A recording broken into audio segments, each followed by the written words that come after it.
Assalamualaikum warahmatullahi wabarakatuh. Nama saya Nurul Iman Soleha binti Kamal Naim. Saya dari Sekolah Kebangsaan Seri Songsang. Pada hari ini, saya akan menceritakan sebuah buku menarik yang berkaitan dengan cuaca. Buku 100 Perkara Kamu Patut Tahu tentang Cuaca oleh Claire Oliver merupakan sebuah buku pendidikan yang menerangkan pelbagai fakta menarik tentang fenomena cuaca. Buku ini sesuai untuk pembaca muda yang ingin memahami bagaimana cuaca berfungsi, bagaimana ia mempengaruhi kehidupan seharian dan fenomena alam yang berkaitan dengannya. Buku ini mengandungi 48 muka surat dan diterbitkan oleh Institut Terjemahan Negara Malaysia Berhad. Melalui 100 fakta yang disusun dengan cara yang menarik dan mudah difahami, pembaca akan diperkenalkan kepada pelbagai aspek cuaca seperti hujan, salji, ribut petir, pelangi dan perubahan musim.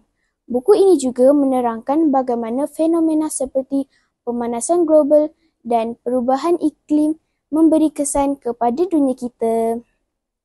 Salah satu elemen menarik dalam buku ini adalah ilustrasi serta gambar yang membantu pembaca memahami konsep-konsep kompleks seperti bagaimana awan terbentuk, bagaimana angin bertiup dan bagaimana pelangi terjadi selepas hujan.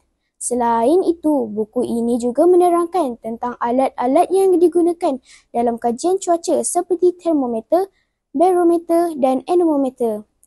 Secara keseluruhannya, 100 perkara kamu patut tahu tentang cuaca bukan sekadar memberikan fakta, tetapi juga membangkitkan minat pembaca terhadap sains cuaca dan bagaimana manusia boleh bersedia menghadapi pelbagai keadaan cuaca yang tidak menentu. Buku ini amat sesuai untuk pelajar dan sesiapa sahaja yang ingin menambah ilmu tentang fenomena alam yang berlaku di sekitar kita setiap hari. Sekian, terima kasih.